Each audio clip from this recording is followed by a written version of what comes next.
Welcome, everyone, to the B2B Influence Spotlight on Industry Game Changers. Today, we have Danielle Sabrina. She is the founder and CEO at Society 22. Welcome, Danielle. Hi, thanks so much for having me. Excited to chat today about earned media and getting yourself out there. Yep, and that's your expertise. Danielle is going to share with us how she helps high-growth companies balance media exposure with measurable impact, bridging storytelling and results, which, in my opinion, is no small feat. Thank you for seeing me. Oh, no, I'm telling you, it's not easy. So, Danielle, you built one of the most sought after PR brand strategy firms in the country. What's Thank the you. shift you've seen in how B2B brands are approaching media and visibility, and how has your team evolved to meet those changes? I think right now a conversation that we need to hone in on is large language models. So the database that's really driving ChatGPT, Gemini, really all AI applications, and how that's starting to shift our brands, how we show up as a brand, our sentiment. Even now, if you go to Google and you type something in, it's an AI answer most of the time that pops up first. And Okay. then ask around, a lot of people are going straight to ChatGPT or one of the other ones, and they're like, what are the top things for this? What are the top companies for that? And they're not even going to like Safari or Google. So our behavior around how we're searching, and that's a big part of brand visibility and getting yourself out there is changing like right now. And Mhm. even ourselves, I was on our looking at our website analytics, and about half of our organic leads are coming in from specifically ChatGPT. Really? So that just goes to show you, like, I want to talk about how the language models are working behind the scenes. Okay. So just to give context, so as we're moving through these things, it's pulling information that's online. So whether that's through like articles, content, how you're being talked about, awards. So let's say the prompt is, tell me the top five PR agencies. And it gives a couple of answers. There's a human right now behind there saying, yes, that's correct. Or no, that's not correct. Here are the sources. Okay. There is still a human element. So you want to make sure that your brand is out there in that way so that it's an option in these language models and that you're showing up as an option in ChatGPTs or Gemini or any of them, really. It doesn't matter which ones. Do you think the shift to those is generational based, potentially? I I think this is going to be a unique time in our life where it can't just be generational because of how even Google has moved into its own AI. So even if Right. you are in your 70s using Google, like you are using AI because now it's like how that response comes up. So it's like the AI prompt, and then sometimes it's sponsored, and then pages and pages down is like the organic content. Okay, so you're moving in that direction for your work. Yeah. Okay. And what does that look like? So I spend a good couple hours a day sometimes creating content, and I'm really encouraging all of our clients as well. Like we're doubling down on getting, like we're just saying, take all the media opportunities that you get, go on whatever podcast, get yourself out there so that you're flooding the internet with who you are, what you're an expert in. And that way, like when these bot crawl are like the crawlers Mm. on your site pulling in the information for these language models, you're answering questions on your website or you're answering questions in content that is posted out there. Think about even your own podcast that's getting published, I'm sure, across like Apple and Spotify and the other platforms. So that's just like more pings every time that my name is showing up with this term. And that's how you're going to create that momentum. It's not really any different than how we've been doing PR in the past or getting your brand out there, but it's just like you need to be more aggressive about it because right now it really matters. Yeah, because I feel like this is during the time where like we've had these waves, right? First it was like the internet. And then you had the people that are like, I'm not using the computer. And like those business owners like probably aren't even in business anymore. And then there was the wave of social media, and you still had people that were like, I don't need to be on Facebook. I'm so well known in my town, or I get my business off referrals. But then the new kid in the block comes around and they're like all over social. And then all of a sudden they just stole all your business because Well, they're popping up, they're top of mind. And now we're in another wave, the AI wave. to your point, if you look at the governor's race in New York, I can't say that guy's name that won the Democratic position. They thought Governor Cuomo was going to get it hands down, and that gentleman did used all social media aspects to get himself out there, and he won by 10 points. That's what I'm saying. That is It's the 10 huge points. validation of what you're just saying. It's the 10 points. It's Yeah. that thing that pushes you over. And in such a crowded marketplace that we're in right now, and there's so many options, every business has lots of competitors and so many different options. I think the last study that I saw was like a brand needs 18 or a purchaser needs 18 touch points before they move forward with a purchase in the B2B space. Plus the buying committee. Exactly. Let's not even talk Yeah. about that.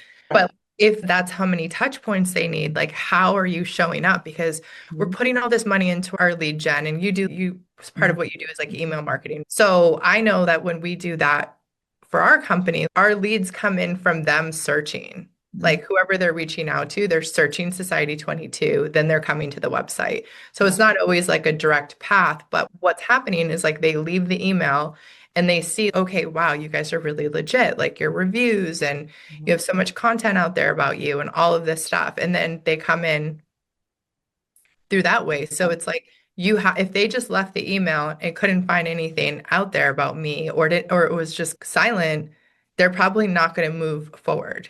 So you're doing practicing what you preach. Oh yeah. Oh, I yeah. have the same PR campaign as my clients do. Same.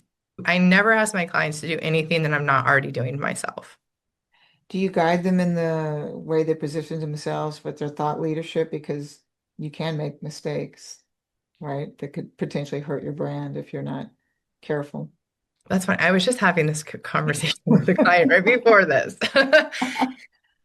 I think in like a traditional sense, when you think, oh, I could mess up my brand or I could say something wrong, it's sometimes from the perspective of the fear that comes from being like a very large brand, or like a very large public figure. Like obviously, like Kim Kardashian needs to be really careful about what she's saying, or a high profile CEO. But when you're just starting out, you really can't, if you are a solid individual, like you'll be fine. If you are not a solid individual and you maybe have shaky morals and values, that's probably going to come out of your mouth Mm, yeah. inevitably. So it's not even a matter of like media training someone, it's who are you as a person. And I tend to attract really great clients. Like it's very rare that I don't attract clients that are not in alignment with my values. And that's something through your thought leadership, you can also, that can come out. They can see who you are, feel who you are, and like people like attracts like Yeah. Yeah. be able Yeah. to sniff them out. So I don't like to represent those clients. You have that choice to make that decision, right? So You have to, yeah, they'll you ruin your have to. business. Oh yeah. Ruin your business. Same here. Same here. So your firm is known for incubating new ideas and building visibility across the media brand and partnerships. When you are advising clients, how do you ensure that those efforts are aligned with longer term revenue or marketing positioning goals? Again, I think that has to do with the size of the company. So usually like when we're like, let's say we're incubating a new idea, and that could be like a new idea for, okay, we need to find like a big splash for something that maybe wouldn't normally have a big splash. Maybe we create like a national holiday, or maybe we do something that's like big around it. So it's the activation around it. And to align with your long-term growth revenue wise, PR is at the top of the funnel. So you need to be able to make sure that you have a lot of mentions, that you're in all the publications, but then also like you want to make sure that if like you want to align for revenue, then you're aligning with the market that you're targeting because it's the same as like an email marketing campaign. Like obviously if it's super generic, it may not do as well, or you might not. It depends on what your segments are. So if you're, let's say like healthcare is a segment for you, you're going to want to say, okay, I'm dedicating the next like 12 months to doing things that put me in front of the healthcare audience. So Mhm. that could be speaking on panels, that could be hosting events, that could be contributing to publications like Medical Economics or Becker's. That could be getting on podcasts like Stat News and different outlets that are really highly targeted into your industry. And you can go that specific if you want. And you assisted in making those decisions. Yeah, they usually have that kind of leans into more strategy and it really depends. So that's more, okay, what is your, and again, company size, because sometimes until you're at a certain level, if you like, you might be figuring out some of this stuff still. And I've found if you're not super solid in it and you're just trying to pull at something, you might be trying to change your targets all the time. Oh, and you don't give something a long enough time to work, or you're not really going all in on that. So, the decision it comes from the top, like the CEO, and here's where we're headed. These are the market segments that we're focused on. Here's the efforts we're putting behind them. Here's where we're going to show up. It depends because if you have multiple segments that you're going after, let's say it's healthcare, fintech, and like cloud or something, like you have to think about those as separate companies. And it's like, where's not only what's your lead gen, who's doing like biz dev, what conferences, how are you showing up at the conferences? How is all of your funnel tying into this one segment? Yeah. And so you can tie your PR strategy into that too. But a lot of times when people start with us, they like don't have a PR, they don't That's have what I was any media wondering. Yeah, presence. that's what I was wondering if you direct them along that because they don't really know. Sometimes, like, I'm just like, get yourself out there. Like, Mm, it's better than not. And you're going to find that the more conversations you have, the more you're going to lean one way or another. And you're going to be like, oh, I really enjoyed that. Like, for me personally, I don't love commenting on like pop culture, hmm but I will because it is like, I am a publicist at the end of the day. And like, I do have a PR agency, but it doesn't like, we don't really target the entertainment industry. So, like, me commenting on like Meghan Markle is not really going to move the needle. But I still want to make sure that I'm seen as an authority across the board, like not just in our verticals. Okay. So you've seen companies go from seed stage to IPO, active all the way. What's one lesson about marketing or messaging that holds true across every stage of growth, in your opinion? You know, there's so many old playbooks that have been just used, and we used to be able to just throw a ton of ad spend at a campaign, and that was the lever, and it worked. But like you really have to take the time and dig into your audience and be more of a resource. It's almost like becoming a media company yourself for them and becoming that resource versus, oh, here's this. Like you really need to invest in like the creative. And luckily, like AI is happening, it's Mhm. helping out a lot in that area. But these old playbooks, I don't care if you're like about to do your A round or you're about to go public, like I think it's like the people in the marketing positions that are like need to take individual responsibility for understanding how to grow and not just like understanding what the tool is. Like they truly need to, and I'm someone like I've had to have conversations with our CEO, like CEOs before, and to be like, your CMO doesn't know what they're doing. They're like, they may have been able to, maybe they were involved in other brands are already on their way, but like they're going to drive your company into the ground Mm, because marketing is something that like will, it's like sales. It's just not as like immediately trackable sometimes. And like, another thing that I see, not to go off on a tangent, but there go.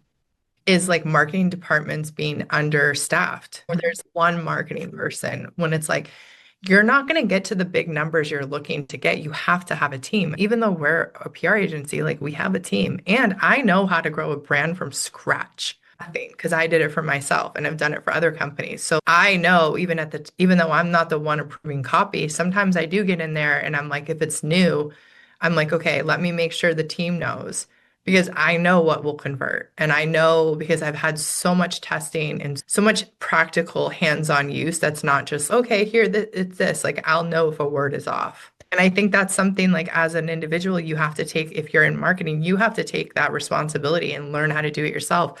Start trying to figure out like your own brand, post on LinkedIn. Are you getting engagement or not?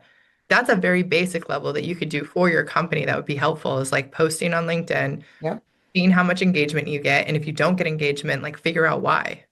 Yep. And that will start to teach you. I agree with you, but I think a lot of companies can't afford sometimes. a whole marketing department. And they look for to outsource a little bit, but do you help in that area at all? Do you help them be able I to mean, a little bit, but like they have to find a way. It depends on what you're doing. If you are like, yes, of course, like not everyone can afford a whole team, but you can start to piece some things off. And there are different ways that you can use like offshore talent. You can't hand everything over to them. Like someone will be like, oh, I hired this person to be a social media manager. And I'm like, okay, they can schedule posts, but you can't expect them to be like doing the creative. Find someone who's really good at the creative, and maybe you're just getting that part out of them, and you don't need to pay them to do all the rest. You can figure out ways to optimize your spend so that like it will generate an ROI for you. Or you well, have to figure out how to do it yourself, and that's not how you're going to grow. to your point earlier, the spending millions on media and none of it working kind of days are over. We're seeing in the media spends that people are looking to even get the intent data to find out really who's in market and then direct to that further vertical segments that you were talking about earlier. Because I think that people just don't want to spend money not having it's not just straight branding anymore. It's also it's branding and results. It's trying to accomplish. So looking ahead, what do you think the most successful B2B brands will be doing differently in the next few years? Whether it's media, messaging, data, digital strategy, AI.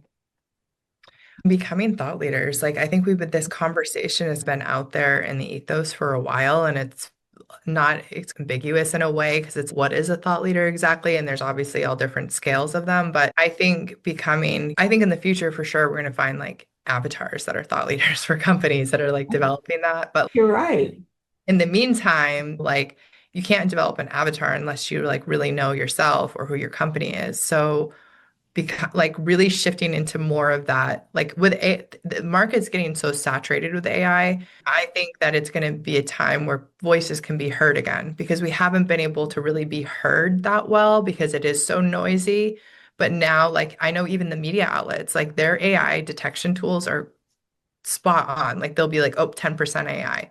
Like they will not publish something if it's generated by AI. So Wow. their tools are getting more sophisticated. Readers are very sophisticated. And maybe there'll be a time where AI catches up completely to that, but it's still not there. And you can really have your like human touch on that and just use it as a tool. Like even when I use AI for myself, if I'm writing an article or something, 70% of the context is me speaking. Yeah. Naturally, it's not me like telling, it's just like telling a story or doing something. Then I'm like, polish that up and turn it into a 700-word article. I'm not asking it, give me a 700-word article on the power of earned media. That's going to come back very generic. But I'm like, hey, this is what we're doing. I know one hack is to tell AI to ask you questions. But I found that if you just tell a story on it, this is why earned media is like so important or impactful. I have this client, we did this and this is the results. This is how it ended up turning out. And then you can ask it like add some additional context. Use it as like a tool versus like just handing it off. And the people who do that really well, I think they for sure are gonna just be everywhere. Because I think basically what you're saying, Danielle, is authenticity, right? Where it comes out authentic. And we use AI too, but totally agree with you in terms of it needs to be your voice and not just completely scripted. Yeah. So is there anything else you'd like to share with us about the large language models or anything else you'd like to? I think just get yourself out there. Like you're gonna miss this wave and it's gonna be really hard and expensive to Mhm. get past it. It's gonna be as if you have no social media today and you're starting all over from scratch and you have no idea what it is. So allocate the time. And if you're a CEO, make sure that this is not something to delegate down to your team quite yet. They can help you with some of the logistics, but like you have got to dedicate the time to creating the content that Mhm. is going to move the needle for your company. And then that by doing so, like you'll get that time back later on because there'll be so much great, rich information that your team can pull from and create other content on. But you really need those stories and personal antidotes to back up what you're saying, and that's can only come from you. there's an old saying, everything starts at the top from a company. So the culture, everything. So Exactly. starts with the CEO, right? Yeah, it sure does. It sure does. But Danielle, if somebody wants to have a conversation with you about potentially working with you, how would they get a hold of you? My website, society22pr.com. Also, just like connect with me on Instagram too. That's my favorite platform. LinkedIn too. I also like that. Danielle, Sabrina on those platforms. All right. Thank you so much for your time today. I enjoyed having you on the Welcome. show.